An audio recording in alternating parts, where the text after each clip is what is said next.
Step on a crack, break your mother's back. Step on a line, break your mother's spine. Does anyone remember that little childhood rhyme, or was I just a really odd kid? All this talk of backs and spines, but do we actually take for granted the health of our back and spine? We tend to slouch, we move improperly, or we don't move enough at all, we wear the wrong shoes, we sit for too long. Today, it's time for my spine to get a well-needed checkup.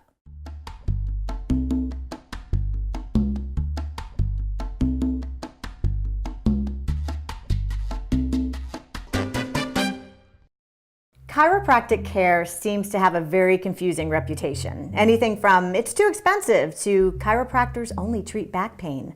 Now, we know that the spine brings balance to our skeletal frame, it absorbs shocks and bouncing, and without it, we wouldn't be able to bend and twist, let alone move. But it also houses the spinal cord and the spinal nerves, which literally control cells and tissues and organs throughout our entire body.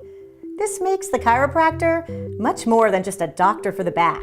So I think it's time to get to the truth about chiropractic care. So I am consulting with Dr. Beth Aiken today from Riverside Family Chiropractic. Yep. So I have to ask you, what is the funniest or silliest myth that you have heard about chiropractic care? I think the silliest thing is that you have to come back to the chiropractic doctor forever. Okay. And it's true, actually. Okay. Because there's never been any family physician or your optometrist or anybody else that's said, don't come back and ignore your health. So your dentist doesn't say, Right. Oh yeah, your teeth look good today, don't come back till they all fall out. What is your story with chiropractic care? How did you actually get started? I got a job at a chiropractic office when I was in high school.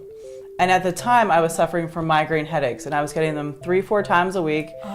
Terrible, terrible pain that progressed throughout the day. By the end of the day, I had to be in a cold, dark room. Wow. Yeah, it was terrible. So as a result of working at the office, I was getting adjusted and treated on a regular basis, and they went away. And I was like, this is the greatest thing ever. I said, and that's what put me on this path to become a chiropractor. So. And that's interesting because the other myth that we hear is that chiropractic care is just for the back. That's what people think. Yeah, that's what people think. And what can someone expect maybe before and after they come to get an adjustment?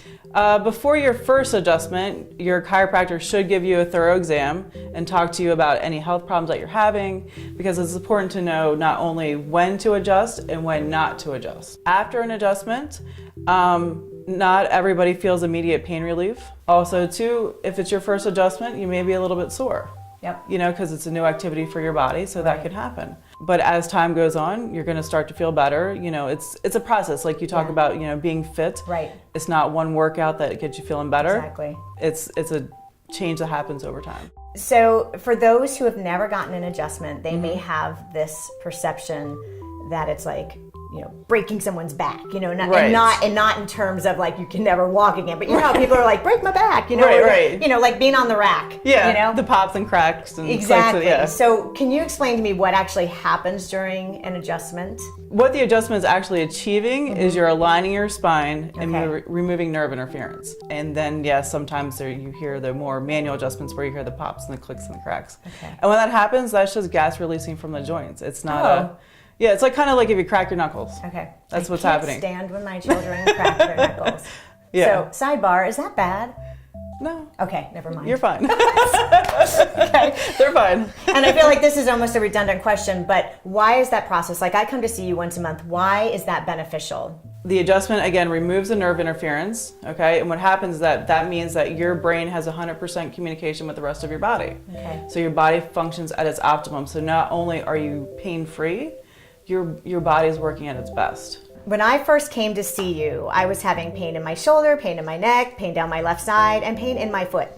Right. The bottom of my foot. So why do you adjust the spine to help the foot? Your spine houses your nervous system. Your nervous system controls everything in your body, including your foot. Okay, so when you have the proper communication and no nerve interference coming from your spine, then your foot's gonna feel better. Why would you say that chiropractic care is something to consider before medication? Because medication in most times, especially when it comes to pain, covers up the problem. You're not actually fixing the problem. So as chiropractors, we are trained to fix and find the cause of the problem. All right. Whether it's something that we can fix or refer you to somebody else. But medication oftentimes just covers up the problem. All right. So does an adjustment hurt? I would say no. I mean, does an No. adjustment hurt? No. No. That's the I mean, answer. sometimes we push on tender muscles and tender Yeah. joints, for sure. I mean, especially if you're having you're in pain and you're having a problem. But in the long run, no, it does not hurt. And you should not walk out of this office feeling worse than you I walked think in. that's what people are afraid of. I have Yeah. never walked out of a chiropractic appointment going, whoa, what the heck? And I've met people like that where they're like, I walked out of the chiropractor and I'm like, I feel worse. I'm like, that should not happen. That should not happen. No. No. Okay. No. We're on the same wavelength. What I'm feeling for is what they call subluxations, which is where your spinal bones are not moving the way they should. And when they're pinched and not moving the way they should, they pinch the nerves. Subluxation. Well, that's a fancy word. I'm going to go around saying subluxation today just for the just for the health of it. That was It's a good vocabulary word. a joke.